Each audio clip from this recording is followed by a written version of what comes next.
Middle east एक बार फिर बारूद के ढेर पर खड़ा है। 31 मार्च की रात इजराइल के दिल में ऐसा मंजर देखने को मिला जिसने हर किसी को हिला कर रख दिया है। मध्य इजराइल के शहर पेटाह तिकवा में अचानक आसमान से गिरा खौफनाक मलबा। ये कोई साधारण हादसा नहीं था, ये था मिसाइल हमले के बाद बचा हुआ वो हिस्सा जिसने जमीन पर गिरते ही तबाही मचा दी।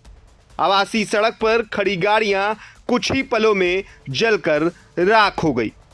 चारों तरफ धुआं, आग की लपटें और लोगों की चीखें सुनाई दे रही थी। पूरा इलाका दहशत में डूब गया था। रिपोर्ट्स के मुताबिक इस घटना में कम से कम 6 लोग घायल हुए। हालांकि राहत की बात यह रही कि सभी को हल्की चोटें आई, लेकिन जो डर लोगों के दिलों में बैठ गया है वो कहीं ज्यादा गहरा है। सबसे चौंकाने वाली बात यह है कि यह मलबा किसी साधारण मिसाइल का नहीं, बल्कि क्लस्टर वारहेड से लैस ईरानी मिसाइल का हिस्सा बताया जा रहा है। क्लस्टर वारहेड यानी एक ऐसा हथियार जो हवा में फटकर कई छोटे छोटे हिस्सों में बंट जाता है और फिर अलग अलग जगहों पर गिरकर ज्यादा नुकसान करता है। यही वजह है कि सिर्फ पेटाह तिकवा ही नहीं, बल्कि बनी ब्राक, तेल अवीव समेत करीब 6 अलग अलग इलाकों में इस मलबे के गिरने की खबर सामने आई है।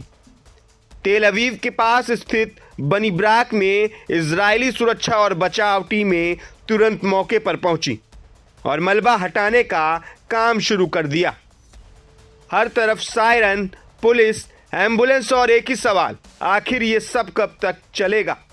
स्थानीय लोगों के मुताबिक पहले जोरदार धमाके की आवाज आई, फिर कुछ सेकंड के अंदर आसमान से गिरती हुई आग जैसी चीजें दिखाई दी।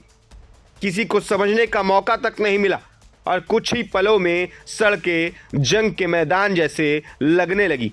मिडिल ईस्ट में पहले से ही बढ़ते तनाव के बीच ये घटना एक बड़ा संकेत मानी जा रही। विशेषज्ञों का कहना है कि अगर ऐसे हमले लगातार बढ़ते हैं तो ये सिर्फ एक देश तक सीमित नहीं रहेगा, बल्कि पूरा क्षेत्र इसकी चपेट में आ सकता है। फिलहाल इजराइल की सुरक्षा एजेंसियां हाई अलर्ट मोड पर हैं।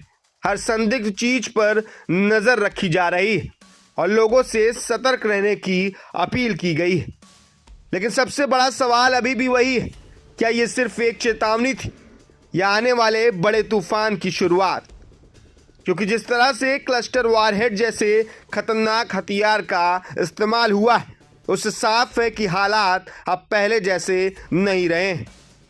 मिडिल ईस्ट में हर गुजरता दिन एक नई आशंका, एक नया खतरा लेकर आ रहा है और अगर ये सिलसिला नहीं रुका तो आने वाले समय में तस्वीर और भी डरावनी हो सकती है। फिलहाल हालात पर पूरी दुनिया की नजरें बनी हुई हैं और हर कोई यही जानना चाहता है कि अगला निशाना कौन होगा। प्रभातखबर.com, विश्वास वही, रफ्तार नहीं।